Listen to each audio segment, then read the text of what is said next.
After 20 years of marriage, the 39-year-old sexy mother of my two girls and love of my life announced to me that she was going out with a friend from work tomorrow evening. Helen and I were teenagers when we got married. We had been dating for less than a year when she became pregnant with my girl. We were madly in love, got married, and welcomed Christy into the world 7 months later.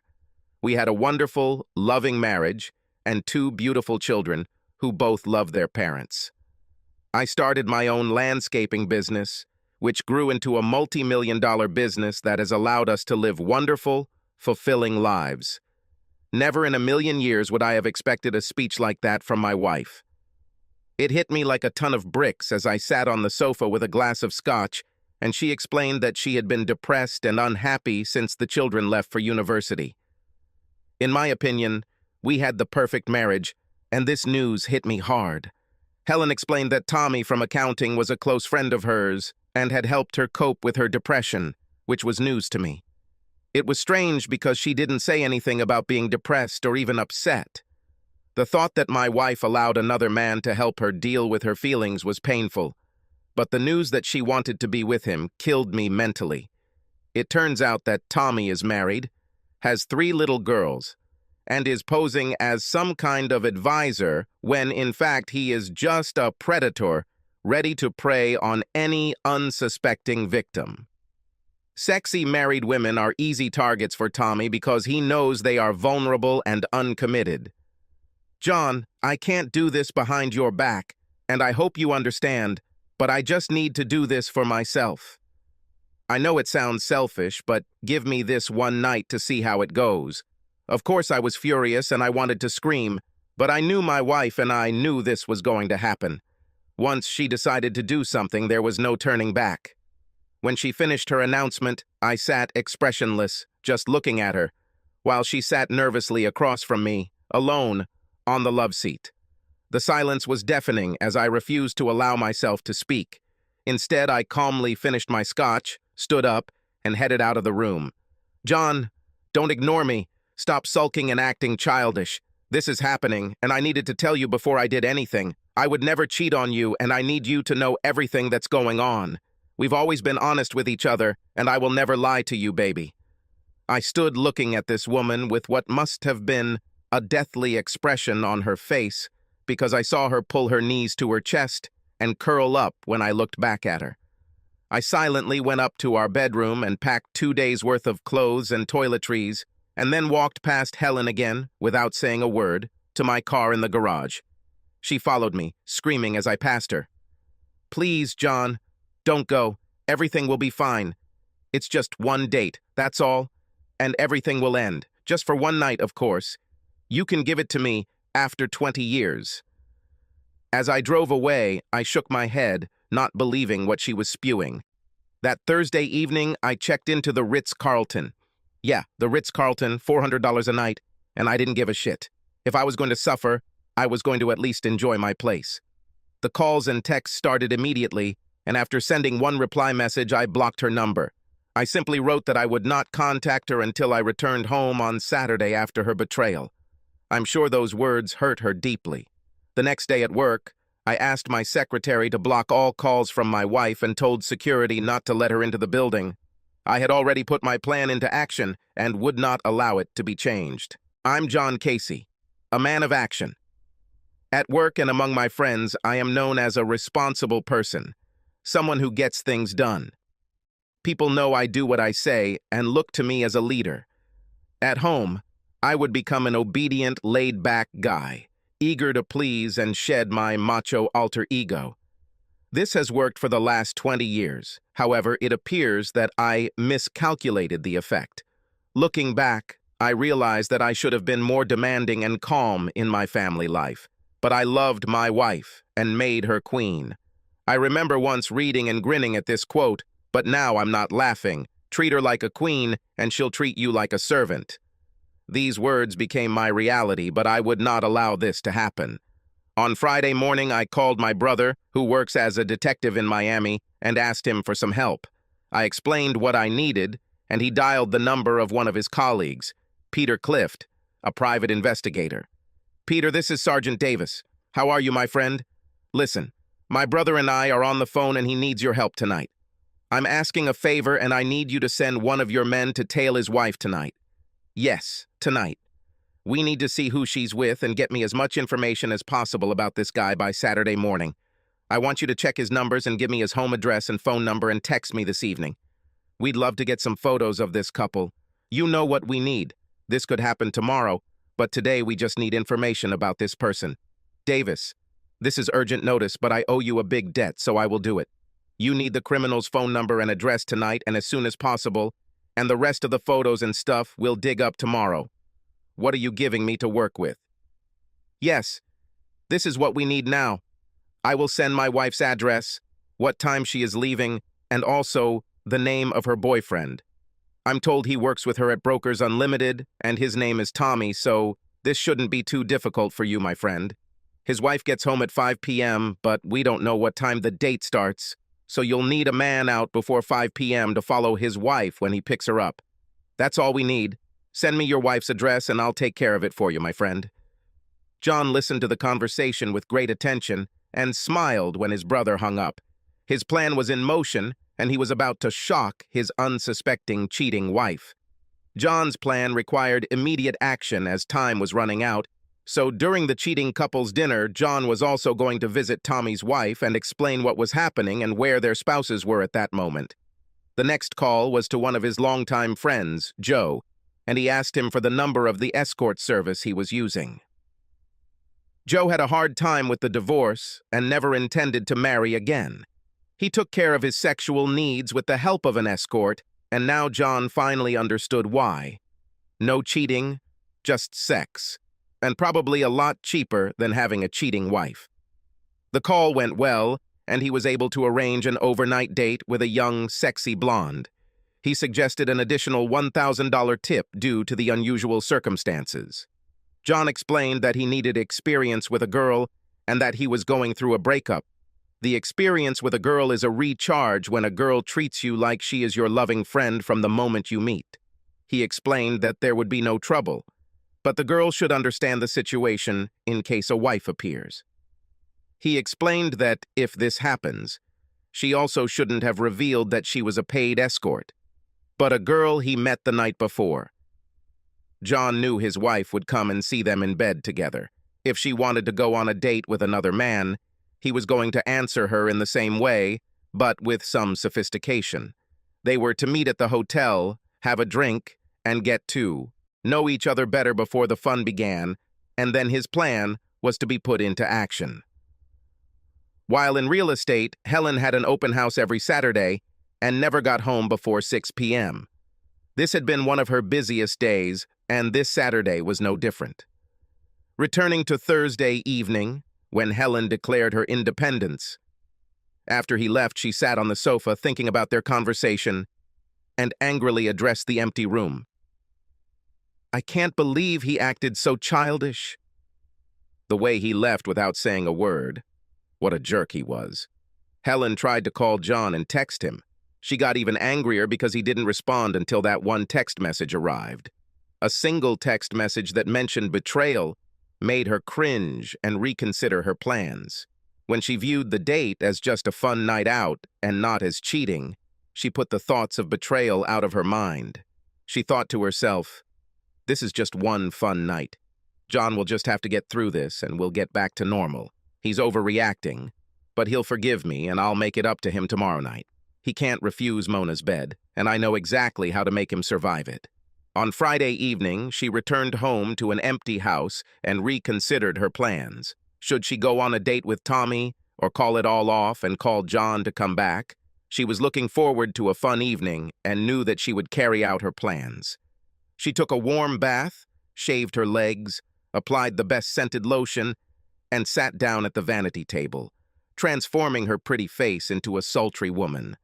She saw the sexy girl reflected in the mirror and smiled as she finished styling her long hair. She then removed the tags from the short, sexy dress and hung it on the mirror. She pulled on the stockings she had never worn for John and attached them to the new garter belt she had purchased at Nordstrom earlier that day. As she pulled on the stockings and touched them gently, she remembered all the times John had asked her to dress sexy. She felt a pang of guilt remembering Valentine's Day, when John brought home a set of sexy Victoria's Secrets lingerie and the way she had acted. She could still see the pain on his face when she asked him if he thought she was a slut and that she wouldn't wear things like that. She didn't move for more than a minute, thinking about how she had bought herself a pair of slutty stockings and garters that she was going to wear for another man. It got her thinking, and for the first time, she thought about cutting short her date and calling it off. She can still hear John's conversation, accusing her of betrayal.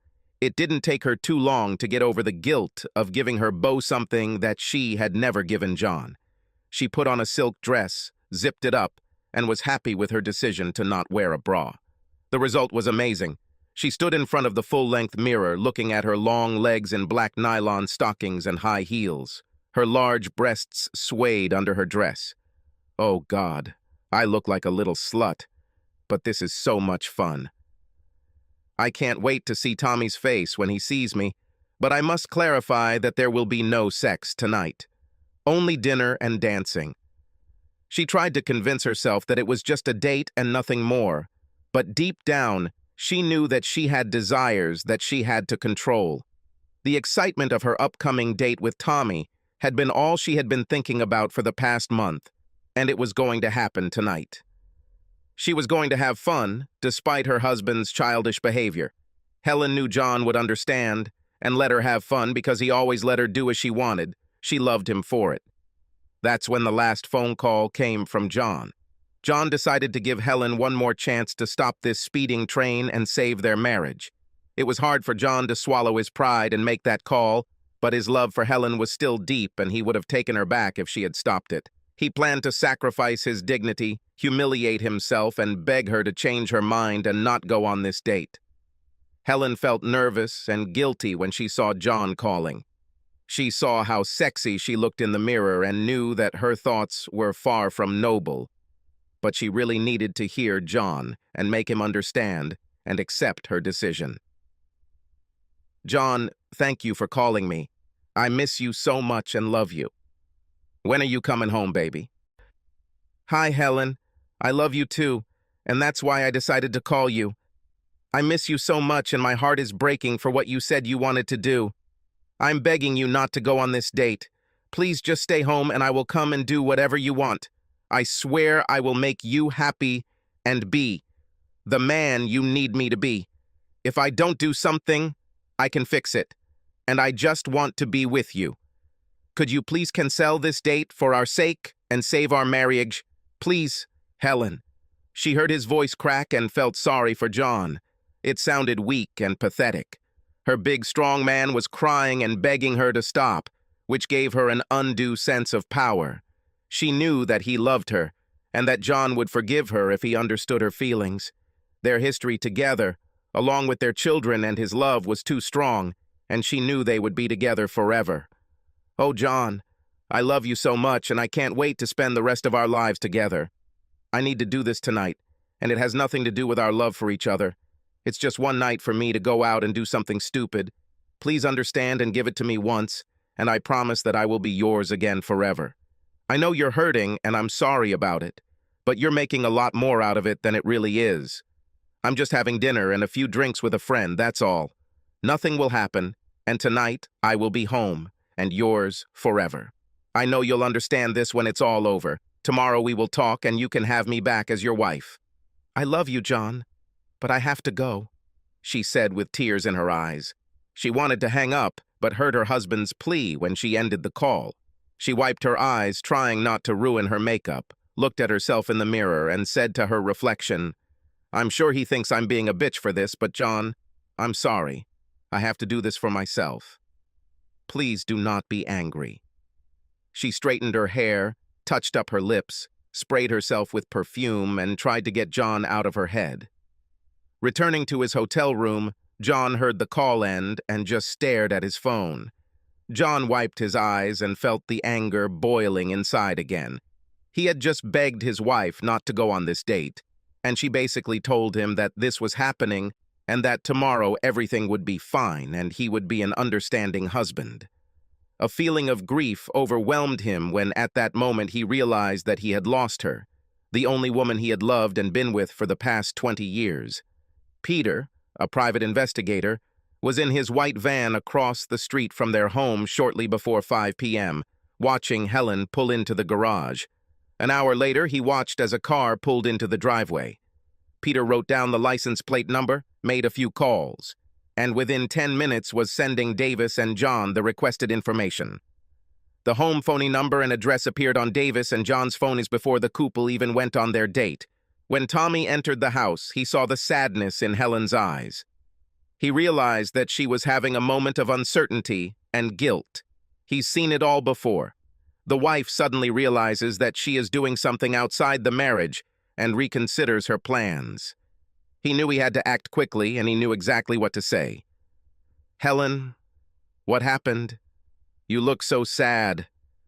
"Tommy, maybe we shouldn't do this? I thought about John and how he asked me not to date you. I feel so guilty, like I've already betrayed him," she said as a tear rolled down her face. Tommy rushed to the couch, hugged her, and used his experience to solve her problems. It took about an hour, but he was a ladies' man and understood a woman's feelings and thought process. He was going to use his skills to manipulate her into changing her mind. He loved a challenge. "It's okay, Helen. We don't have to do this, and I completely understand. You could never go anywhere alone with anyone, not even to dinner or a movie. He just doesn't understand that we're just friends. Guys like him want to protect their wives from predators, but if he only knew how much I care about you as a friend, I bet he wouldn't mind. I have to be honest. I'm disappointed that we can't be together tonight, but I understand. I was really looking forward to your company, and I really wanted to try this new restaurant. Hey, I have an idea. Why don't we just have dinner and then I'll take you home? Surely he wouldn't be upset if you went out to dinner with a friend." His casual attitude reassured Helen that dinner would be fine. And besides, she was fully dressed, and deep down, she wanted it anyway. At 7 p.m., Peter watched as the couple drove off and headed to a downtown restaurant and told Davis and John where they ended up. He continued to keep them updated throughout the evening. Photos were easy to take, and Peter spent the next 4 hours photographing the two at dinner. They held hands as they entered the dance club. They danced together, kissing and acting like a couple in love. He also took several videos of them slow dancing, while Tommy caressed her ass and breasts and kissed her on the dance floor. Peter sent all the photos and videos before sunrise the next morning. At exactly 8 p.m., John called Helen's father, Brian. They had been close friends and golf buddies for years and told him the bad news. "Hello, Brian. It's John." "Hey, John, are we still playing golf on Sunday?" "I'm not sure, but I have bad news. Right now, your daughter is on a date with a man from work. I thought our relationship was fine, but she explained that she wanted more and was dating this guy. You know I love you and Maggie, but I'm not going to put up with this, and I consider our marriage over. She violated our marriage contract, and I will not forgive her for this betrayal. I just want you to know the reason for the events that will happen. I'm sorry it has to end this way." "John, are you saying that she's going to date another guy? Are you sure? This doesn't sound like my girl." "Brian, I have a private detective watching them right now at dinner. She's hanging out with that bastard while we're talking. At this very moment, she betrays me, our marriage, and our children. I'm sorry, this is hard for me, but I respect you and want you to know the truth." "John, I'm so sorry. Please don't do anything crazy. I know she loves you, and maybe you two can work this out." "Sorry, Brian, I've had enough. I'll call you soon. Let's reschedule the meeting for next Sunday. Looks like it's going to be a terrible weekend." After receiving the scammer's address from a private investigator, John drove 20 minutes to Tommy's house to meet Stella, his wife. She looked confused when John asked her if she was Mrs. Brooks, Tommy's wife. The 30-year-old mother of 3 answered the door wearing tight jeans and a lace top that showed off her amazing breasts. John forced himself to look into her eyes after she opened the door and avoid any embarrassment. "Are you Mrs. Brooks, Tommy's wife?" "Yes. Is he okay?" "Oh, he's in good hands, believe me. He works with my wife. Can I come in for a minute?" They sat in the living room while John broke the news. "Mrs. Brooks, I'm sorry to tell you this, but at this very moment your loving husband Tommy and my future ex-wife are on a date. Yes, my beautiful wife just explained to me yesterday that she needs to spread her wings, and that your wonderful husband has been so kind to her that she wanted to repay his kindness. Are you sure this is the same man? My Tommy plays cards on Friday night. Mrs. Brooks, I wouldn't be here if I wasn't sure. My private detective is watching them at this very moment. I will have photos and videos to share with you, but I felt you needed to know. I felt terrible leaving her crying, and I knew the affair probably ruined their marriage, but that's the game Tommy decided to play. Saturday morning. When breakfast arrived, John sat down and poured himself a cup of the hotel's signature coffee. The scent was pleasant, and he smiled as he relaxed in his soft bed. All the comfort and good feelings he had enjoyed were replaced by disgust and bitterness when he opened the PI photos on his phone. The only good news was that she was home by 1 a.m., and there was no sexual activity that evening. John's rage grew as he saw his wife and her betrayal. Tears filled his eyes. Watching the video of them kissing and her lover's hand on her ass destroyed any hope of reconciliation in his mind. He also noticed that she had put on stockings for her boyfriend and remembered how she acted when he gave the same gift a few months ago. Her betrayal and disrespect were more than he could bear. He was filled with humiliation and feelings of inferiority, which eventually gave way again to anger. Apparently, Tommy convinced Helen to continue their date after dinner and go with him to his favorite dance club. This was the downfall of her marriage, and deep down she knew it was wrong before agreeing to leave. But she wanted to experience it, just this one time. With tears in his eyes, John felt a sadness he had never felt before. He cried when his mother died and shed tears for some of his departed friends, but it was a heartbreaking pain that he never knew existed. When he watched the video for the third time, stopping at the moment when Tommy was rubbing her ass and allowing her to see her stockings, he shouted, "To no one! You will pay for this!" He thought it over and thought to himself, she may not have had sex with that bastard, but what she did was unacceptable, disrespectful, hurtful, and a complete betrayal of his marriage. Saturday afternoon. At 2 o'clock in the afternoon, he met Candy at the hotel, and they spent the next 2 hours getting to know each other. John made it clear what he wanted, and Candy was the perfect choice for his plan. They returned to his house a little after 4 p.m. and were in his bed by 5 p.m. Before going to bed, John put down a note he had prepared for Helen, which read, "Helen, last night you broke our prenuptial agreement and wedding vows, not to mention my heart. From the moment you broke this contract, I no longer consider us married. Yes, legally we are still together, but the contract has been terminated, and now we are both free to do as we please. I plan to take the master bedroom since this is my home. You are welcome in any other room in the house, but you are no longer welcome in my bed. Your cloths and other things are in the geese rooms. Please respect my personal space. You got what you wanted, your freedom, and now I have mine. I hope you are happy with your decision and your new life. With love, your ex-husband, John." He took off his wedding ring and placed it on top of the letter on the front door. Holding it at eye level, he took one of his collectible knives and slid the blade into the center of the ring, through the letter, and stabbed it deep into the wooden door. It was the first thing Helen saw when she returned home that evening. 6:10 p.m. When Helen came home from work, she noticed a knife in the door and was disturbed by the sight. Obviously, something like this would give a normal person goosebumps. She slowly approached the door, looking around for anything else out of place. As she got closer, she saw a note addressed to her with John's engagement ring. Her heart began to beat wildly, and tears streamed down her cheeks as she read the letter. With the ring and letter in hand, she ran into the house looking for John to tell him that she didn't want him to leave her. She screamed his name in the dark house, standing in the hallway and sobbing. The house was silent, except for some sounds coming from the bedroom.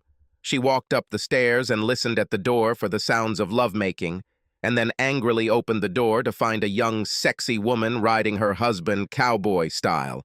She stood in front of the bed in shock, watching this young girl having sex in their marital bed. Helen was furious and shouted at her husband. "How could you? You bastard!" she screamed, running out of the house to her car. With anger and tears rolling from her eyes, she drove to her sister Mary's house. After she got there and was able to stop crying, she explained to Mary how she had found her husband in bed and didn't know where else to go. Her sister tried to console her and calm her down. "This doesn't sound like John. Of all people, I would never have thought that he would cheat on you. He always showed you so much love and respected you more than any other man I know. I was always jealous of the attention and affection he gave you. This doesn't look like him. Did anything else happen? What do you think caused this, Helen?" Crying, she spoke in a low voice. "I don't know. Maybe it's because I went on a date last night. That's all I can think of what it could be." "What do you mean when you say you went on a date? With whom?" "Just a guy from work. There was nothing sexual about it, just dinner and a little dancing." "Sis, let me be clear. Last night you met another guy, had dinner and went dancing, leaving your husband alone at home? Did I really get it right?" "Well, yes, but coming from you, it sounds bad. You are crazy? Do you really think a man like John wouldn't mind if you dated another guy?" "I told him it was just a night out and had nothing to do with sex, just to have a little fun." "God, you're a stupid slut, and I can't believe you're related to me. Now I completely understand why he has a girl in his bed, and to be honest, I don't blame him." Sobbing even more, she picked up the note that was attached to the door and handed it to Mary. "Oh, Helen, you screwed up big time. Perhaps you lost your husband and ended your marriage because of selfishness and stupidity. Look, you can stay here tonight, but tomorrow you have to go back to him and sort things out. I'll call him later and ask him to let you talk to him tomorrow, but I'm not sure that will change anything. You need to prepare for the worst, sis. I know my husband would kick my ass for doing something like that, and John is much more driven than Tom." Helen spent the night alone in Mary's guest room, crying until late in the morning and sleeping very little. Mary texted John and asked him to call her back immediately. John always liked Mary. He knew why she was calling and called her back. "Hello, Mary, how are you?" "Hello, John. My stupid sister is here." She explained what she had done and the events at your house this evening. "I certainly don't blame you, and I have to say that it was a quick little revenge you pulled out there." With a short laugh, he said, "Yes, you know me, Mary. I don't put up with crap." "I know, John. Look, I know she screwed up, but she's a wreck, and I can't treat her like that. You two need to talk about this tomorrow. I don't know if you're actually kicking her out, and I wouldn't blame you, but if she hasn't had sex with this guy yet, you might consider trying to work it out. Maybe some counseling, or maybe we'll put Helen on shock therapy for her damaged brain. Anyway, please let her come back and talk tomorrow." "Mary, of course, she can come back. It's still her home, and I didn't kick her out. She simply won't be with me while she's here. I'm no longer upset or angry. My anger gave way to deep resentment at her betrayal. I'll let her talk, but no promises about the future. Right now, I hate this woman as much as I loved her. At the moment, pain controls my feelings and emotions. It would take a miracle for me to want her back, but you already know that. You are the smartest in the family." "God, I can't believe my sister thought you were okay with her dating some other guy." "What an idiot. Be patient and just know that she loves you. I hope she didn't go too far with that idiot she was with. Bye, Mary. Send her home whenever she wants." "Bye, John. You are my favorite son-in-law, you know." "I know. I love you. Bye, Mary." Sunday afternoon, I returned from the gym to find Helen's car in the driveway and her sitting at the kitchen table. She tried to fake a smile and said, "You know that we are not going to get a divorce. We can work this out because we love each other." I said nothing, took a cup of coffee, and sat down opposite Helen, who was nervously rubbing her hands on her lap. I took a few sips, then looked up at her, and finally broke the silence. "I'm fine with that, Helen. Divorce or no divorce doesn't matter to me anymore, because as soon as you break our marriage contract, the marriage is over. I no longer see us as a couple, and you are free to date and be with whoever you want, just like me. The only thing that will change is that you won't sleep in my bed and we won't be together sexually. It ended the night you went out with your boyfriend. John, he's not my boyfriend, and nothing happened. Helen, you went on a date with a man who is not your husband. You dressed like a slut, went to dinner, held hands, let him touch your ass and breasts, kissed him, and spent time with him. See, that's the problem. To you what you did was nothing, but to me, it was everything. This is what ended our marriage. So you win, no divorce if that's what you want. No, I don't want a divorce. Give us time and I'll come back to your bed. So, are you done with sex with that little slut you were with? I won't put up with this. I started laughing loudly and said, "This is funny. You broke our marriage contract, not me. You left me the minute you agreed to go on a date with your boyfriend. You set me free the moment you got into his car and left your marriage behind. I'm not going to stop spending time with Candy. She is young, sexy, pretty, and funny, and she's an amazing lover. Honestly, this is by far the best sex I've ever had. We did what you never suggested to me, and now I know what I was missing. Why on earth should I give this up? I'm not sure if you don't know this yet, Helen, but last night, while you were out with your boyfriend, I paid a visit to his lovely wife, Stella. Did you know that they have 3 beautiful children? Never mind, I'm sure you didn't even think about it while you were walking with your lover. Anyway, she told me something interesting about Mr. Nice Guy. Did you know that you are the 3rd woman Stella has caught him with in the last year? She also told me that Jessica Wilson from your office was the last wife he cheated with and caused her divorce. Your boy Tommy has a lot of history, but Stella told me he's done. She said she finally realized that once a cheater, always a cheater. I think now you also fall into this category. I think you could find a better lover to cheat on me with, but I don't traitor and I don't know. Looks like you and Tommy managed to destroy 2 families with 5 children. Great job. This shocked her, and I could see her realizing that the guy she had decided to risk her marriage with was just another stud looking for sex. She was angry with herself for her stupidity, and the news that Tommy had destroyed other families horrified her. She was so angry inside that she lost control of herself and shouted at her husband, "John, he's not my boyfriend, and you need to stop saying that. I can't believe you came to her house and told her he was cheating on her. Oh my God, it was just dinner. You are truly cruel and hurtful. What about you? Being with another woman in my home is unforgivable. This must stop. Was it just dinner? Have you forgotten about dirty dancing, kissing, and fondling in the club? I promised Stella copies of all the photos and videos that she could use when Tommy tried to explain that it was just dinner, like you did to me. I understand that in your opinion this is not cheating, but for the rest of the normal world, this is the definition of cheating. Giving yourself to someone outside of your marriage is betrayal. When are you going to get this into your stupid head? So you think I'm cruel and hurtful? I'm curious. How do you define what you did as love and care? No, I won't give up my time with Candy, and if you can't deal with that, you don't have to be here. No, John. I want you to stop dating her and be with me. I won't see anyone again, I promise. You promise?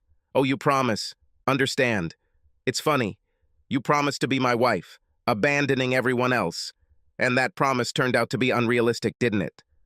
So, Helen, as far as I'm concerned, if you don't like our agreement, you're free to leave or get a divorce.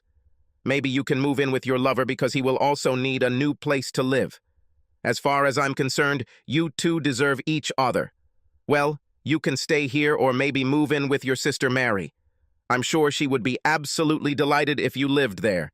You would be a great role model for her girls. John, are you going to stop dating this slut? Don't you love me? Don't you want to get back together and be with me? Helen, it's too late for that. The moment you told me you wanted to be with another man, you killed me. Do I love you? I am full of love, but I trust few people. I don't know if I will ever be able to trust and love someone who can leave me so easily. No real man would ever allow his wife to be with another man, but you went and did just that. You told me that you wanted to be with a man outside of our marriage and that you were going to do it no matter what I said. Now that you have betrayed our marriage, you will have to come to terms with my desires. And right now I want to be with Candy, a young, sexy girl who does things for me that I never dreamed of. It's probably not very nice to see me happy with another woman, is it? Well, now you know some of my pain. and now you will reap what you sow. Payback is a bitch, but a damn bad one. Moreover, as for divorce, that's your business. We can stay together as housemates and see how things go, or you can just give me the go-ahead and I'll prepare the divorce papers in a week. Your words, honey, don't mean anything to me, I said in an authoritative tone. She knew how serious I was and had no intention of challenging me at that moment. For the next month, I brought Candy home and into my bed every weekend. We had sex several times a day and it was exciting. She made me feel good and helped me regain the confidence I had lost due to Helen's betrayal. Helen hated weekends and begged me to stop dating Candy, but I continued to have fun. Helen left as soon as Candy and I got home Saturday night, and she didn't come back until Candy left. I agreed with Helen to send her a message after Candy left. I had to admit that I enjoyed the sex as well as the pain Helen was experiencing, but the guilt crept back into my soul. The next week, after realizing that it was just sex with Candy, albeit great sex, I realized that there was no real intimacy, and the money I was paying was becoming too expensive. After Helen returned on Sunday night, I announced that I wouldn't be dating Candy for a while and said that I was going to look for another girl to be with. Helen begged me to take her back and stop seeing other women. She said she knew she made a mistake and didn't want anyone else in her life but me. John, you have punished me enough. Every week, I had to see this girl come into my house and stay with the only man I love. The pain is too strong, and I can't calmly watch you with another woman. Please give me a chance. I know I can't compete with a girl like this, but I can give you love and something that no one else can. Her comment took me by surprise. Love? Do you even know what this is, Helen? Love does not mean turning your back on your spouse to announce that you are going to date other men. No, I don't think you know what love really is, and therefore there is no way to give what you don't have. But I'll tell you what I'll do. I will not meet with anyone until we have consulted. If we can figure this out, then maybe we can have a future together. She jumped off the couch, hugged me, and kissed every part of my face and finally my lips. Oh, thank you, baby. I promise I will make it up to you. Not so fast. I don't forgive you for what you did. I'm just giving us one last chance before I get rid of your cheating ass. John, don't say that. You love me, and I know that we will always be together. Can I sleep with you tonight, please? She asked, kissing me. No, not yet. I still see images of you and that guy in my head. The image of you kissing another man and letting him touch the parts of you that are rightfully mine still haunts me every minute of the day. I'm furious with you for recklessly hurting me and ruining our marriage. You're incredibly lucky our kids don't know about this. Otherwise, I wonder what they would think of their whore mother. You can tell I'm still angry about what you did. Let's take our time and see how this works with counseling. I made an appointment with Dr. Madison for that Tuesday and began a fascinating journey of reliving the event, the pain, and the anguish twice a week for the next 3 months. It was the same therapeutic bullshit you read about in every other story, and just as painful. I had to relive this novel, and then listen to all this crazy chatter for hours. Life would have been so much simpler if only she had stayed true to our vows, but I think that was too much to ask. After 3 months of consultations twice a week, we figured it out. Helen saw how much pain she caused and understood my reaction. She complained that my revenge sex was much worse, but I explained that she had broken our contract and given me freedom the moment she agreed to date another man. In the end, she understood, but she still wasn't happy. The consultant, however, gave me a lot of grief about my revenge, but I didn't really care. I would do it again in a heartbeat. I let her back, concluding after marriage an agreement where she gives up everything for any extramarital affair. She agreed to a GPS tracker on her phone, access to her email and text messages, and complete honesty without deception.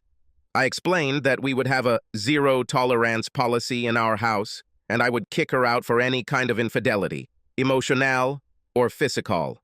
She told me that she would never let another man flirt with her again, and she would forever remain faithful.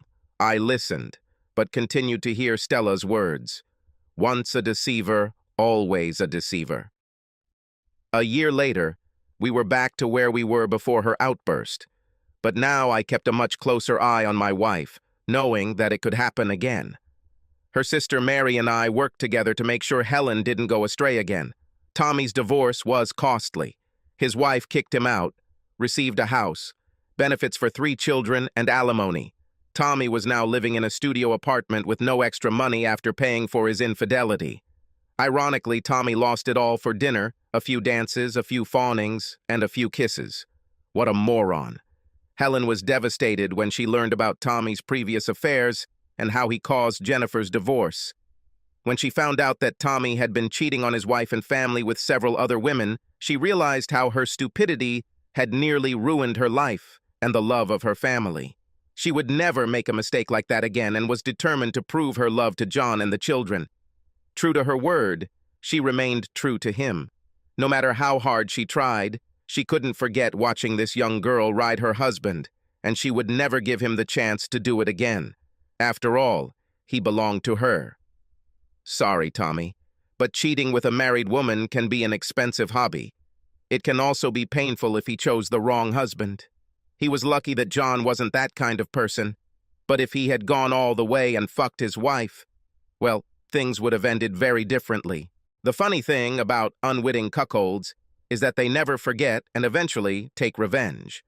One night, 2 years after he had divorced his wife Jennifer from Helen's office, Douglas, a reluctant cuckold, was in a pub car park as Tommy was about to get into his car.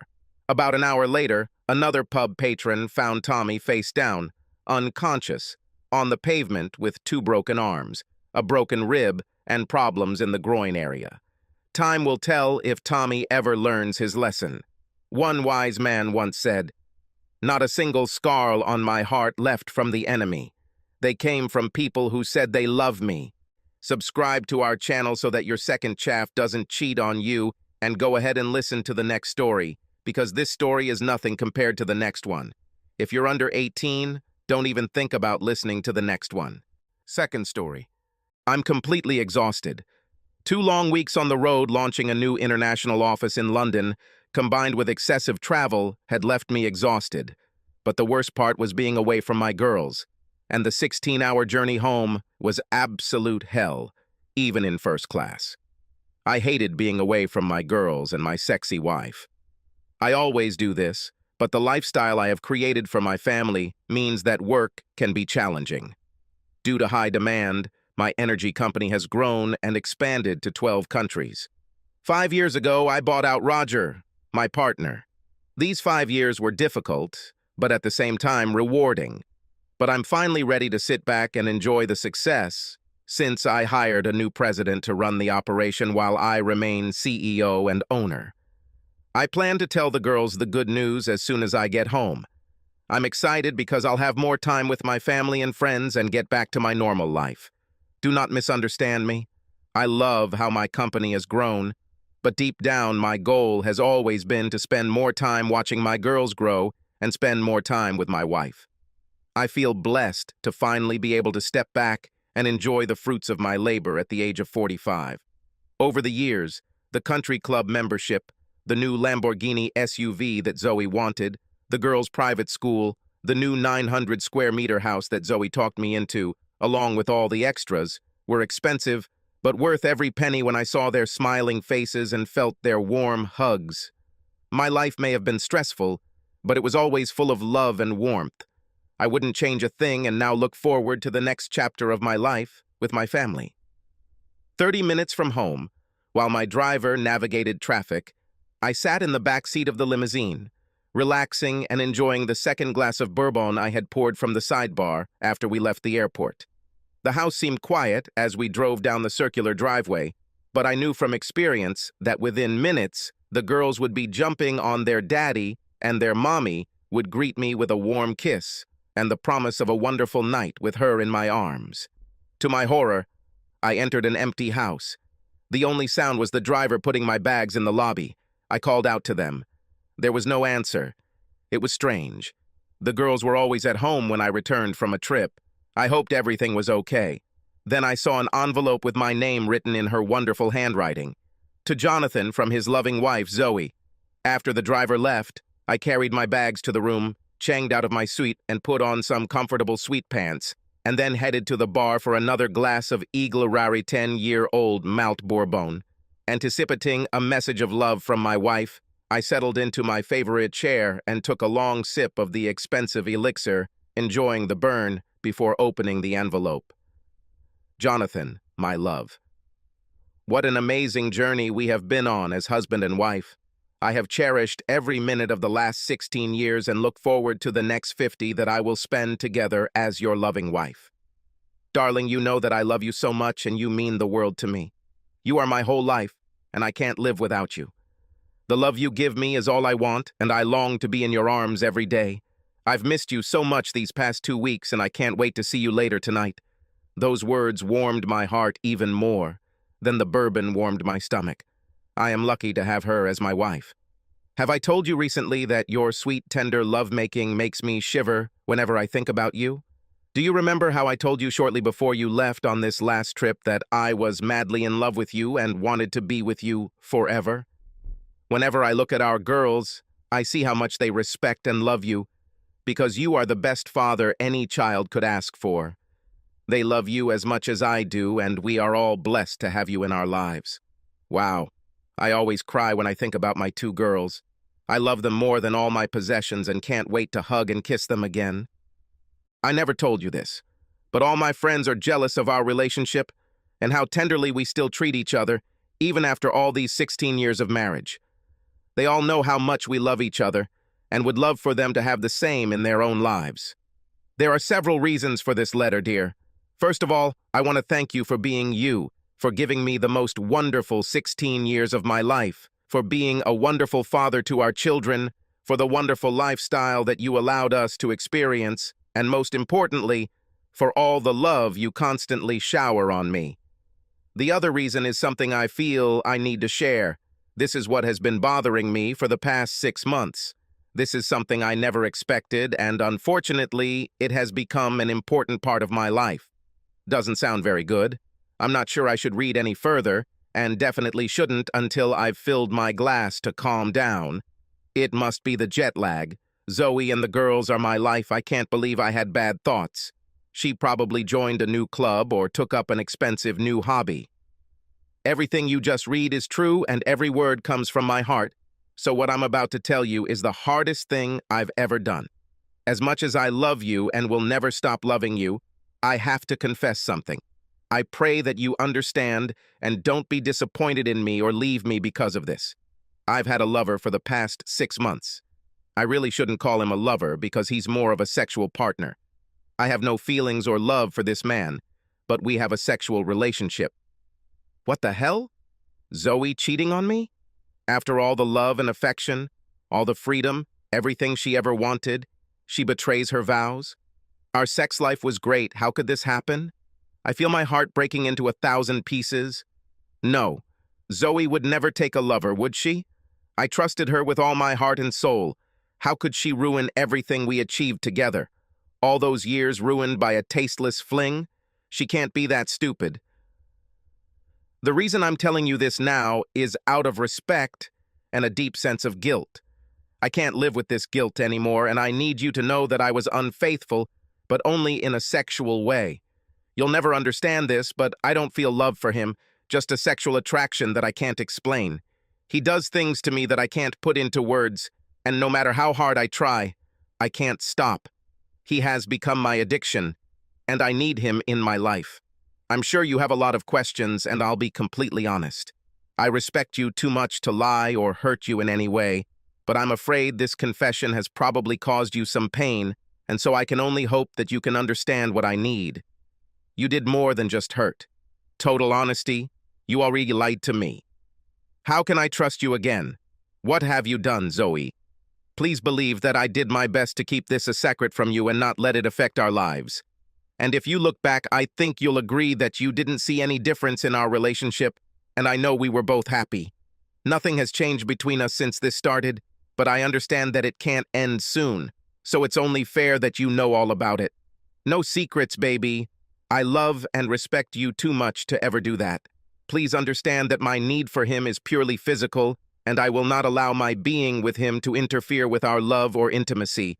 I just needed to let you know that there is another part of me that I gave to another man, but that part of me has nothing to do with my love for you and the importance of our family. Family is the most important part of my life, and my #1 value. Nothing will change that. I know this will be a shock to read and it hurts to hear, but I know what kind of person you are and how much you love me. Knowing this gave me the confidence and courage to admit my cheating because deep down, I know that you will understand my needs and forgive me. Your patience and understanding are just two of the many things I love about you, honey. If you knew what type of man I am, you would never didn't do that to me and the girls. You greatly underestimated me and just ended our marriage. You can forget about any forgiveness. No, the only thing you will get from me is revenge. Our girls are staying the night at your mom's, so don't worry about them, and they can't wait to see their daddy in the morning. I'm with my friend tonight because I wanted to give you some time alone to read my letter and understand how everything will happen next. I'll be home around 10 p.m., and we can pick up where we left off as if nothing has changed. Because nothing has changed, darling. I love you as much today as I did yesterday, and after we are reunited tonight, I know that I will love you even more, if that is even possible. I will be all yours as soon as I return home, and you can once again make sweet love to your loving wife. Just remember as you read this that you are the love of my life, and I am yours until death do us part. I'm yours, baby, and I'll give you everything you want or need. Thank you for being you and the best husband a girl could ever dream of. Love always and forever. Your devoted wife, Zoe. After finishing the letter, I realized that the glass of bourbon I was drinking was now part of the adjacent wall. I didn't remember even throwing the glass, let alone throwing it with such force that some of the shards actually embedded themselves in the wall. Apparently, my subconscious took over and brought me to a higher level of understanding. The ability to make quick decisions is what led me to success in business, and now I acted out of habit. I took out a piece of paper and wrote a letter back, sealed the envelope with her name clearly written on the front, and placed it on the table next to the envelope that was addressed to me. I put her letter in my pocket, took some luggage, and went up to the girls' room to pack clothes for a few days, since we had a little trip ahead of us. In the car, I called my handler and ordered the corporate jet to be prepared for a trip to San Francisco, where I planned to stay for the near future with my girls. By 6:30 that evening, I was in my Range Rover, on the way to my mom and dad's house to pick up the girls. I have a corporate apartment near my California office, where I already stored a full set of clothes and everything I needed for an extended stay. An apartment would be ideal, until I talked to my lawyers and planned for my immediate future. When I arrived at my parents' house, the girls ran out to greet me with big smiles on their faces and 100 kisses. They were happy to see me, and I felt like I was smiling for the first time since I got home. Dad! Dad is at home! We missed you, Daddy, and didn't think we'd see you until tomorrow. Mom said you won't be back until tomorrow. She was supposed to meet her friend Jamie this evening, and we came here to see the grandparents. I hugged and kissed them, and felt tears running down my face from all the love and the knowledge that their lives were about to change because of their mother's betrayal. Their warm embrace truly calmed my soul, and it was at that moment that all my problems ceased to exist. The name Jamie did not escape my notice, and I put it in my memory bank for a while. After the girls calmed down, I told them that I had a surprise and that we were going on a trip for a few days and they were going to fly on the company plane. I promised them a fun and exciting vacation. Convincing the girls was the easiest part. Explaining something to Mom and Dad is a completely different story. They clearly felt my pain and objected to me taking the girls until I let them read the letter. I explained that I needed some time to get to a safe place to think and plan without letting my emotions get in the way. I then explained that I had left a letter for Zoe and that I would call her from the plane. Finally, I promised that I would be back within 2 weeks and that it was just a short trip and that they should not worry about the girls as they would be well taken care of. On the way to the private terminal, I called my new president and told him that I was going to be in the California office and that he should manage things on his own and contact me only in emergencies. William, the reins of power for the next few weeks are in your hands. Let's see how you cope without my advice. I'm sure you'll be fine, and the staff will be happy to help you. I need some time to resolve a personal issue, so contact me only if absolutely necessary. You will do a great job, and I know my company is in good hands. Make me proud of you, William. Don't worry, Mr. King. I will sort everything out, and everything will be fine. Call me for daily updates if you like. I know how difficult it can be to place your child in the wrong hands. Let me know if you need anything while you're there. When we boarded the plane, the girls were running up and down the aisle of the 16-seat passenger plane and playing with the flight attendant, who adored the girls. Jessica has been one of our regular helpers, and we have become good friends over the past 2 years. Spending hours alone on flights can create friendships with the right people. It was 11 o'clock and the girls were sleeping. The lights in the cabin were dimmed and the atmosphere was calm and relaxing. That's when I dialed my home number to talk to Zoe. Jonathan, where are you, honey? Zoe, listen carefully and don't interrupt, because I might lose contact at this altitude. I already know that you read my letter and know that the girls are with me. They will call you in the morning. I'll call you in the next few days to discuss everything. Call my mom and dad if you need anything in the meantime. Good night. I passed out before she could answer. The flight went smoothly and we landed at 1 a.m. I carried the girls to the waiting limousine and then, sometime later, went up to my house. I put them to bed, kissed them, and 10 minutes later fell into bed without even unpacking my things. Tomorrow we will have enough time for this. I can't wait to meet my wonderful husband. I crave his touch. These 2 weeks without him passed so slowly. Tonight I will be his perfect wife and rock his world. My favorite part of his business trips is always his first night back home. His sexual desire and love for me is amazing. Entering the house, I noticed that the light was off. I bet he's tired from his long trip. Honey, I'm home. Maybe he's in bed. I'll check. He's not there, and the phone isn't answering, and there are no missed calls or text messages. It's weird. Let me check the patio. Perhaps he is resting outside. On my way to the patio, I noticed an envelope on the table, and suddenly I had a bad feeling. It was addressed to me, right next to the one I left for him earlier. I slowly picked it up and then nervously opened the envelope. I wasn't sure what to expect, but before I had a chance to read his letter, my cell phone rang. It sounded loud in the silence. One glance at the screen showed that it was Jonathan, and I quickly answered his call. I barely had time to say hello before Jonathan told me to listen and not interrupt. He used what I called his work voice, commanding and impersonal. I listened, and with every word I heard more and more pain in his voice. I wanted to interrupt him and tell him I loved him, but I decided to wait until he finished. I regretted this decision because he hung up. I knew it wasn't good. Things definitely weren't going the way I expected. For a moment or two, I felt as if I was frozen in time. I just stood there with my phone in one hand and the letter he was referring to in the other. Then suddenly my heart started beating faster again, and I jumped, dropping my phone. It fell with a thud onto the tiled floor, but I didn't pay attention to it and turned my attention to the letter. My hands were shaking, and I could barely make out Jonathan's words through the tears streaming down my face. Dear Zoe, thank you for your letter and honesty.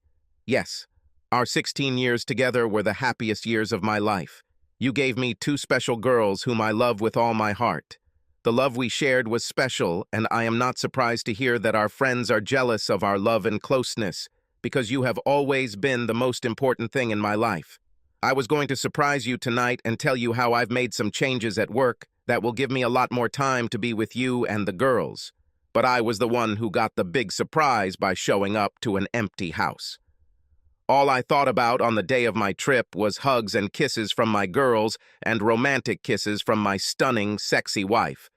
But for the first time in all the years I've been traveling, I came back to an empty house. It's been a long, tiring trip, and I just wanted to get home and relax with you tonight. But unfortunately, I sit here alone in my big, empty house, a broken man. I was disappointed and saddened until I saw an envelope addressed to me on the table. I was hoping that the letter would contain some surprise from you and the girls and that you would all return home soon, but the letter was not at all what I expected. Yes, I loved you with all my heart, and as you wrote in your letter, I was madly in love with you and wanted to spend the rest of my life with you and our daughters, and perhaps in the future, our grandchildren. From your letter, I realized that you may have overestimated my understanding and forgiveness. As soon as I read your confession about your 6-month affair, you ended our marriage. In fact, the moment you showed any closeness to your lover marked the end of us as a married couple. We, or should I say I, just didn't realize it until I read your letter. Tears begin to flow from her eyes as she just realized that she may have ended their marriage. No, God, please no. This can't be happening. Jonathan should have understood. Zoe was now on her knees and sobbing, covering her face with her hands, realizing for the first time that she might have made a big mistake. I'm sorry to have to tell you this, but I will not understand or accept your need for another man. I am happy that you have found someone to fulfill your sexual needs and your special connection. But because of your infidelity, you have given up your right to be my wife and the mother of my children. The girls are with me, and we're heading to my office in San Francisco next week. I need time away from you and our home to comprehend your confession and your actions. You can call the girls tomorrow afternoon since we won't land until 1 a.m., and they'll be tired from our trip. I need to be with my girls right now because they are the only thing keeping me sane. As you know, they are in good hands, so you don't have to worry. Now you will have a lot of free time to be with your loved one while I figure everything out. We have no reason to talk, so please do not call or text, as I will not answer your calls. Please call the girls and FaceTime as often as you like. I won't stop you from seeing them, and I won't let them know that their mother exchanged their dad for another man. I'll let you do it when the time comes. He has to answer my call. He loves me. I have to make him understand that I only want him. I'll tell him it's over. I know he'll forgive me. Why won't he answer the phone? Damn it, Jonathan. Please talk to me. He needs to talk to me before he does something stupid. I know him and I need to talk to him quickly and explain everything better. Your affair has caused me unfathomable pain, and I am puzzled that you would think that I would accept this and allow you to have an affair and break your wedding vows. You destroyed my whole world with this one letter, and it will take me a long time to forget about the love I lost. I went from the happiest person in the world, who had a plan to bring us all even closer, to a broken, defeated person in a matter of minutes. The woman I loved turned me into an unwilling cuckold. She humiliated me in ways I couldn't imagine in my wildest nightmares, and she expected me to take her home. I'm sad, and just want to cry. But you know me and I won't dwell on the past. I'll let you know when we get back. Jonathan. With tears flowing uncontrollably, I sat there, completely shocked and devastated. Oh God, no, he can't do this. He can't leave me. This is all wrong, and this is not how he should have reacted. He always told me that he loved me and wanted me to be happy. How can he be so upset? I should explain this better. Apparently, he didn't understand what I wrote and took it the wrong way. I need to call Jamie. He knows what to do. Hello, Jamie, it's me. He left me and took the girls. What should I do? He had to talk to me and understand that our relationship meant nothing but sex. He said he was leaving me, and I don't know what to do, I said, crying into the phone. Zoe, stop crying. He is upset, but in a few days, he will come to his senses. This doesn't mean you leave him or date me, it's just a few hours of sex that we share when he's at work. He won't want to leave you because of this. He will also think about the cost of breaking up with you, and this will help him realize that he needs to accept a new normal. Have you told him how much you love him? Yes, sure. I explained everything in the letter and meant every word. He is the most important thing in my life, and I will die without him. How can he be so selfish and not understand? I needed him to be happy for me. What can I do here? I'm in so much pain. Just get some sleep and try to call him tomorrow, after he's had some time to process what happened and how things will go. I'll be home tomorrow by noon. Why don't you come over and then we can talk about it? Get some sleep, Zoe. I didn't sleep much that night, and when I finally gave up trying the next morning, shortly after noon, I immediately dialed Jonathan's number, but it rang once and then hung up. This meant that he blocked my number. Now I had no way to reach him. I'll call the girls and they'll give the phone to their dad. Cassie answered the phone and was glad to hear from me, which lifted my spirits. Hello, Mommy. Hello, honey. Is your dad here? I need to talk to him. Mom, Dad said he doesn't want to talk to you and won't pick up the phone if you call. What's going on, Mom? Dad seems really upset and different. It's okay. Moms and dads sometimes quarrel. Your father misunderstood something I did and got angry and left. I need to explain this so he doesn't get angry anymore. I'll ask him to talk to you again, Mom. Wait. I heard her talking to him and I didn't like his answer. Mom, he said he'll call you when he's ready to talk. Will you be okay, Mom? Yeah, don't worry, baby. Your dad and I will be fine. Just be good and call me, okay? Give your dad a kiss for me and pass the phone to your sister. 13-year-old Jennifer and 15-year-old Cassie looked at me curiously after the call. Cassie, as the eldest, had a sad look on her face. Mom cheated on you, Daddy? My heart broke when I heard her question. Fighting back tears, I simply shook my head and told them to get dressed for dinner. It was the hardest thing I had ever had to do, but I knew that with love and support, they would get through the challenges ahead. Earlier that morning, before the girls got up, I called my family lawyer who was on the East Coast and already sitting at his desk. I've known George for 20 years and we've been through a lot together. So I told him the story and what I wanted to happen without a preamble. George, I need to know what a divorce will look like and how bad it will be. I want custody of the children, no matter the cost. There is no reconciliation, counseling, or forgiveness. I want this to end as quickly as possible. For a long moment, there was silence on the other end of the line. I understood and gave him a chance to digest the news. He was probably as surprised by my words as I was when I read Zoe's letter. Jonathan, I'm so sorry this happened. Kate and I always thought you two were the perfect couple, and I can't understand how she could do that, but I understand what you're asking. Do you remember when you and Roger started the company and he demanded a prenuptial agreement? Before agreeing to go into business with you? Do you remember how adamant he was about what happened with his last business and how his wife cheated on him? Well, your prenuptial agreement is drawn up and current, and if she is indeed having an affair, she is giving up her rights to the children and any financial gain from the marriage. Over the years, as your company grew, I maintained a premarital relationship, worked with your corporate lawyers, and placed most of your assets in trust, with you as the benefactor. Homes, cars, bank accounts, and investments all fall under this trust that cannot be touched. This means that if she violates the marriage contract, she leaves the marriage with what she entered it with and loses any rights to the children. I know we didn't put this together for this purpose, but it looks like things are going to work out in your favor. George, you're right.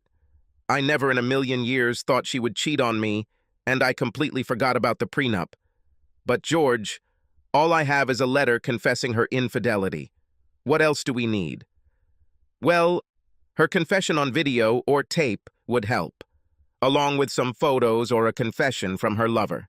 George, can you take care of this while I'm here in California with the girls? Money is no object, and I want proof as quickly as possible. I don't want this to drag on. There's a name my girls mentioned, a guy named Jamie. The only Jamie I know is the tennis instructor at our country club. Can you negotiate with a private detective and suggest that he start with this? I'm sure she'll contact her lover while I'm gone. Of course, Jamie, the tennis instructor, was my nemesis. They were nonchalant, which made it easier for the private firm to complete the investigation. With my permission, they installed a tracker on Zoe's car, audio recording devices inside the car, and video cameras in our house. All evidence obtained from these devices was legal due to the fact that my company controlled them through a trust. Over the next week, They had enough audio and video recordings, as well as her written confession, to move the case forward. I never watched or listened to any of the evidence because I didn't want those images to haunt me for the rest of my life. Of course, Jamie turned out to be a womanizer and had to leave his last 2 jobs because he slept with other married women. He was much younger, in great shape, and all the ladies in the club were in love with him. Zoe was just one of the many wives he had an affair with at the club. Obviously, middle-aged married women are easy targets for this club pro. George called me 5 days after our first conversation to update me on the progress of the investigation. "Jonathan, we have all the necessary evidence. What do you want us to do? Are you still planning to divorce Zoe?" Without hesitation, I replied, "Fill out the divorce papers with the utmost care. I want Zoe to feel some of the pain she caused me and realize how badly she screwed up. I would like them to be served on Tuesday at 10 a.m. at our country club. Every Tuesday at 10 a.m., she has a tennis lesson with Jamie. Can we come up with something for him too? I don't care what it is. I don't care if it's nothing more than a nuisance lawsuit. Come up with something because I want his name on the lawsuit. We can arrange this, and I will work from a professional tennis point of view and contact you. We might be able to get the club to hire a known predator. It probably won't go anywhere, but everyone will know about the affair, which I assume is what you want. When are you coming back?" "I plan to be home and wait for her after she is notified on Tuesday. I'll make sure I'm home before she gets home." "Are you sure you're going to divorce her, Jonathan?" "As we speak now, definitely. However, I have to think about the girls and talk to her before I sign the papers. It's hard, George, and I hope you never have to go through anything like that. I loved this woman with all my heart, and I just can't stop that love. I also hate what she did to me and the girls, and I will never be able to forgive it. Whatever you decide, I'm here to help, Jonathan. Stay in touch, and we'll let you know as soon as we hear from her." We arrived home on Tuesday morning around 9 a.m., and the girls were happy to be home. I told them that after their mom returned from her tennis lesson, I wanted them to stay in their rooms while their mom and I sorted things out. I could tell they were upset and worried, and I tried my best to let them know that everything would work out. It was a warm summer day, and the tennis dress I wore was short and sexy. It showed off my toned legs, and Jamie smiled as he saw his sexy concubine walk into his office. After we exchanged warm hugs and were about to start the lesson, a girl in short cut-off jeans and a cropped shirt came bouncing onto the playground. "Hello, is there anything we can help you with?" Jamie asked, smiling at the cute girl. "Yes. Are you Jamie Connors?" "This is true. Who are you?" "Well, today I'm your worst nightmare." "You have been notified," she said, handing him an envelope. He opened it when I went over to see what it was. He looked at it and said, "Damn, I'm in a lawsuit against the club for sexual harassment. What the fuck? Who did it?" The young girl was still standing next to Jamie when she asked me, "Excuse me, miss, are you Zoe King?" "Yes," I answered in surprise. "This is for you. You have been notified. When I saw the divorce decree, I fell to my knees and cried. This can't be. He's divorcing me. He didn't even give me a chance to explain myself. How can he do this to me after so many years? Oh my God, he knows how much I love him, so why would he do this?" As I knelt sobbing on the hard clay court, I felt the curious gazes of the other participants on me. It's horrible. I can only imagine what they are thinking. How could it all go so wrong? I could tell Jamie was angry as he paced up and down the court, glaring at the legal papers. When he looked at me and said, "Zoe, you need to go home, and I need to go to the club to see." Were they so well informed? "I need to figure this out, and you need to go home and contact your husband. Let's see if you can stop him from ruining our lives. Please go away." Wiping the tears from my cheeks, I stood up, ran to my car, and tried to control my emotions. But as soon as I was inside and away from prying eyes, the tears returned, and I began to sob uncontrollably. I drove back to the house, scared and upset. When I got there, the girls ran out to greet me, which made me forget about my problems for a moment. "Where is your dad?" "He's inside." I ran into the house, and the second I saw him, I tried to throw myself into his arms. All I wanted to do was hug him and tell him how much I loved him, but he wanted nothing to do with me. He extended his hand, preventing me from getting closer. His refusal gutted me, and for the second time in the last hour, I fell to my knees as the tears returned. Honey, please don't do this. You know how much I love you and I need you. I missed you so much. Please don't push me away. Zoe, I see you have divorce papers. We are no longer a couple and will soon get divorced. You should have known it was over the moment you shared yourself with Jamie. Zoe, I don't share this with anyone. It's all up to you, so please be an adult and take responsibility for your actions. If you've read the divorce agreement, you already know that. You will need to move out and find somewhere to live. The girls will stay with me, and you will have unlimited visitation rights unless you piss me off. The moment I read your letter and learned how treacherous you were, I took decisive action. Because you violated the prenuptial agreement you signed before we got married, you gave up your rights to the children and any financial support. Jonathan, you did all this without even giving me a chance to explain myself, and that's not fair. Obviously, I didn't explain this correctly in the letter, and I'm very sorry about that, but give me a chance, please. Fine. Please continue to explain this so I can understand what you did. Dear, in the letter, I wanted you to know how much I love you and would never leave you. You and the girls mean more to me than anything else in the world, and I would never do anything to hurt any of you. I wanted you to know that I would die for you and want to be with you for the rest of my life. Your love for me is amazing, and I appreciate you more than you can ever imagine. So, you can't just kick me out and divorce me. You have to understand that it was just something physical that I needed. You've always given me everything I wanted or needed. Why should this time be any different? Well, I do understand that you believe you love me and want us to stay together. You say you would never do anything to hurt me, and yet you brought another man into our marriage. How could it do anything other than hurt me? There is no place for a third party in my married life. I have zero tolerance for infidelity, and that's what you did. You became an unfaithful wife and committed adultery against me and our marriage. She broke our wedding vows, our prenuptial agreement, and humiliated me and your children. And for this, I will never forgive you.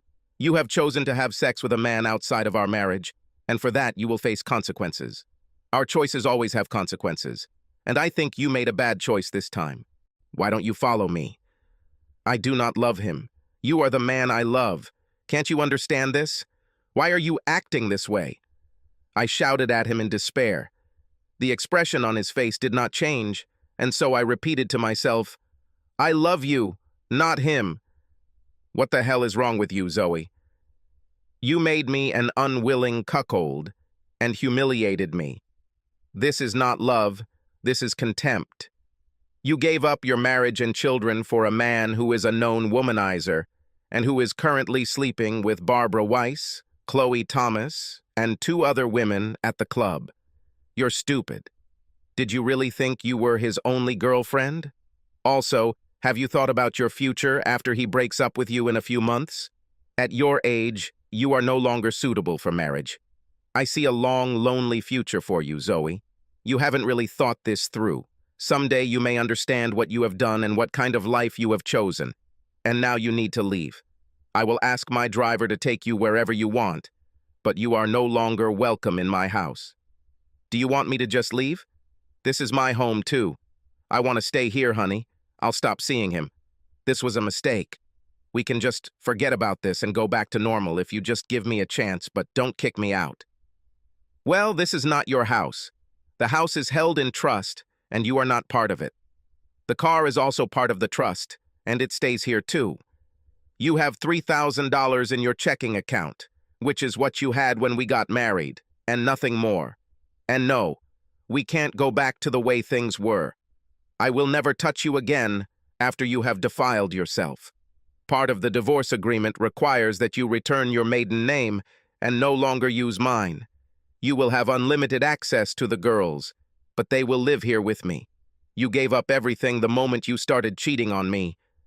How are you doing with that now, Zoe? Was that special chemistry and sexual satisfaction worth losing everything over? I hope that what you've lost keeps you up every night and that you feel the pain you caused me and that it stays with you for years to come. Yes, I loved you more than life itself, but I will not live with a cheating wife. You can spin your story any way you want, but the bottom line is that you took a lover outside of our marriage, and that was the end of our 16 wonderful years. Zoe, still lying on the floor, was depressed. Her world was falling apart around her, and up until this point, she had always gotten everything she wanted and never expected Jonathan to react the way he did. She really thought that he would understand and support her in this short relationship if it made her happy. Zoe realized that she had completely misunderstood her husband, followed the terrible advice of that predator Jamie, lost her family, and ruined her wonderful marriage of 16 years. Jonathan looked at Zoe, holding back tears at the loss of his happy life and the love he carried in his heart. His love gave way to loss and sadness due to her selfishness and actions. He knew that the pain and sadness that filled him would last a long time, but he also knew that there was no turning back from her infidelity and contempt. 6 months later, the divorce was finalized. Since Zoe was still a mother to my 2 girls, I paid for the first 3 months for a small, furnished 2-bedroom apartment that was close to our home and club. I also bought a 3-year-old Toyota Camry for her to drive. I knew I didn't have to give her anything, but I wanted my kids to be able to see their mom whenever they wanted. Yes, Lamborghinis and a rich lifestyle are now a thing of the past. She gave up everything for some loser tennis player she would never see again. Being the nice guy that I am, I even got her a job at the country club. Yes, the country club was happy to help as soon as I withdraw my claim. They agreed to get rid of Jamie and help Zoe get a job if I dropped the lawsuit. Zoe is no longer a member of the country club, but is now one of the waitresses at the club, which helps her pay the bills. Since she had no experience or training for any other job, her only option was to get a job as a waitress at a club. I'm sure she felt humiliated when she went from being one of the club's famous members to one of their waitresses. There were no more expensive shopping trips or weekends with the girls. All the money she made at the club had to go towards rent, insurance, and food. She had never had to worry about bills or a budget in her entire life. But suddenly she was on her own. The realization of what she had done and what she had given up hit her like a ton of bricks. I didn't need her to admit it. I saw it on her face every time I saw her. Of course, Jamie dumped Zoe as soon as the trial began in an attempt to keep his job, so now she had no one to go home to. The girls told me that their mother cried every night because of the love and lifestyle that she gave up to satisfy some selfish needs. It took all this for her to realize what she had done and how stupid she had been for thinking that her husband would accept her selfish desires. I was sad about how things turned out, and I told the girls that I still loved their mom and that they should love and forgive her. They remained close and saw their mother on weekends. Later that year, while she was picking up the girls, we had our first friendly conversation. She told me that she finally realized what she had done and begged me to forgive her for her actions. Jonathan, I know we won't be together again, and you'll never be able to trust me again, but I wanted to apologize and beg you to forgive me. Now I understand what I did and how much I hurt you. My life was completely different, and I was a spoiled woman who didn't give a damn about the world. At the time, I felt entitled and justified in my actions and didn't even think about how you would react. Now, I know what I did and what I put you through, and I'm so sorry. If there was a way to take it all back, I would do it in a second. Losing you was the worst thing that ever happened to me, and I miss you and your love so much it hurts. I've matured over the past year, and when I look back, I can't believe I was so stupid and gave up everything because of my selfish, righteous attitude. I'm so sorry I ruined everything, and I beg you to find the strength to forgive me. I will always love you, Jonathan, and I want you to know that you were the perfect husband. Her confession was sincere, and I knew that in time I might be able to forgive her. I would never stop loving her. She was my life, and I loved her for so many years. You can't just turn off that kind of love. Zoe was still a beautiful woman, and I was sure it wouldn't be long before someone would take her home and she would start a new life. I hoped she had learned her lesson and would remain faithful when she did. They fired Jamie from the club, and he eventually moved to South Carolina, where a small club on Hilton Head hired him as an assistant tennis professional. It only took him a month before he was back to his old tricks and started courting married women. However, boys in South Carolina are a little less lenient than in the big city. When he was caught with the wife of one of the good guys, things didn't end well. During one of my lonely nights as I reflected on our happy family times, I read a passage that made me think, the biggest mistake a man makes is giving another man the opportunity to make his woman smile. I will never make this mistake again. Subscribe to our channel so that your second chaff doesn't cheat on you, and go ahead and listen to the next story, because this story is nothing compared to the next one. If you're under 18, don't even think about listening to the next one.